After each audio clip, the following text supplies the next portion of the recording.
Bowling Green Technical College, through our Workforce Solutions employee training programs, provides real opportunity to real businesses, helping them transform into more advanced, more productive competitors in the global economy.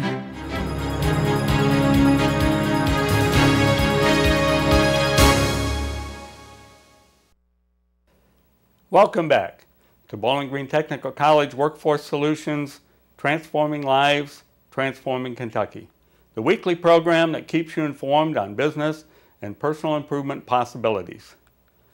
You know, the precarious situation that many businesses find themselves in today, even in South Central and Southwestern Kentucky, didn't develop overnight, nor can it be blamed on competition from low-wage paying countries like China, Colombia, Vietnam, Haiti, Philippines, etc. The blame rests squarely on the shoulders of complacent business leaders who saw the flame but failed to react until the heat of competition caused them to move. Unfortunately, that move included wholesale exploitation of entire business segments. For instance, my home state of Michigan once claimed the right to be known as the automotive and furniture manufacturing mecca of the United States. Western Michigan was home of the furniture capital of the United States, while East Michigan was home of the auto industry. Domestic competition in the 1970s and 1980s caused a number of furniture manufacturers to either close down or move operations to the perceived low-wage paying states of North Carolina and Mississippi. Beginning in the 1990s, furniture manufacturers that had managed to survive the move south found themselves facing an even more formidable foe from the Pacific Rim. Again, the reason choices were close down or move to cheaper ground overseas. We're all too aware of the choice that was made. Today, there is little of the once powerful and influential furniture industry base still manufacturing anywhere in the United States. Some of the remaining manufacturers are finally realizing that it doesn't have to be that way. They are embracing change and re-energizing the industry. Michigan's automotive industry is going through a similar decision process now. I use Michigan's industry base as an example because if competitive forces can be that destructive there, it can happen anywhere. Just because a company has enjoyed a position of market leadership for decades doesn't guarantee that leadership position will continue on the new global playing field. The Commonwealth of Kentucky has been blessed with growth through a number of industry segments that have created fertile ground for the development of other business opportunities. Kentucky's strategic location makes much of the United States readily accessible for developing a supplier and customer base. South Central, Southwestern Kentucky has benefited significantly from an expanding automotive base. However, past success doesn't guarantee future success any more than a big name ensures big profits. We've seen companies leave the area because their leaders believed the company could no longer be competitive. The leadership of Bowling Green Technical College doesn't share that belief. There are options besides closing the doors and moving operations overseas, and this program is dedicated to exploring those options.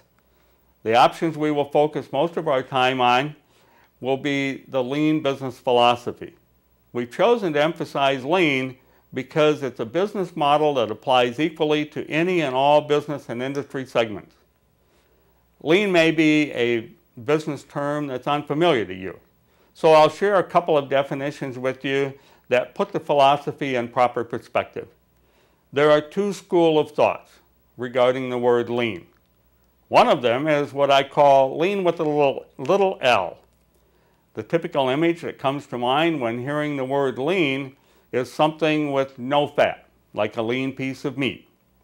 In fact, the Webster definition for lean is having little or no fat, producing very little, or meager.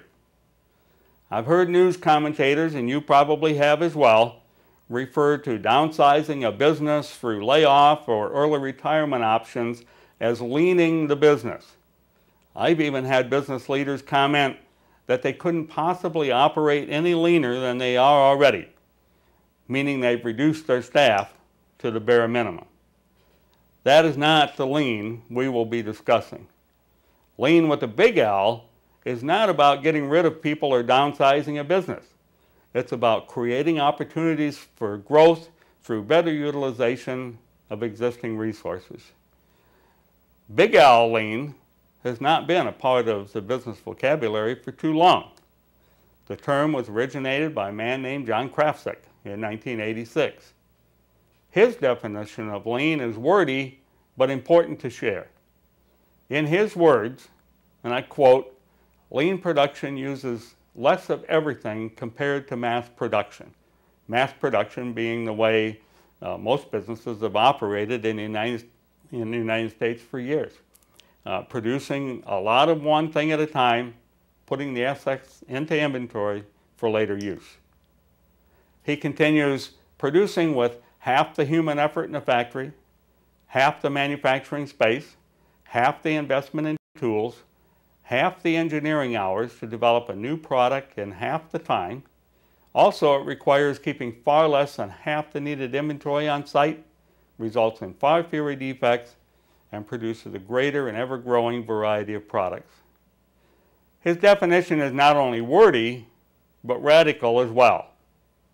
What he's saying is that any non-lean business can produce their current output with half the resources, in half the space, with half the tools, and in half the time.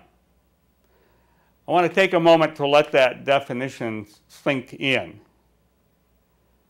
Imagine your business doing everything it does today with half of the current resources. Do you think that's possible? Well, it's been my experience that your answer is no. But take off the blinders and get ready to explore how the seeming impossible can be made possible.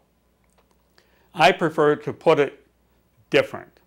I like to put a positive spin on Krafcik's definition by saying that a business can produce twice their output with current resources of time, material, finances, people, etc., through the lean business model.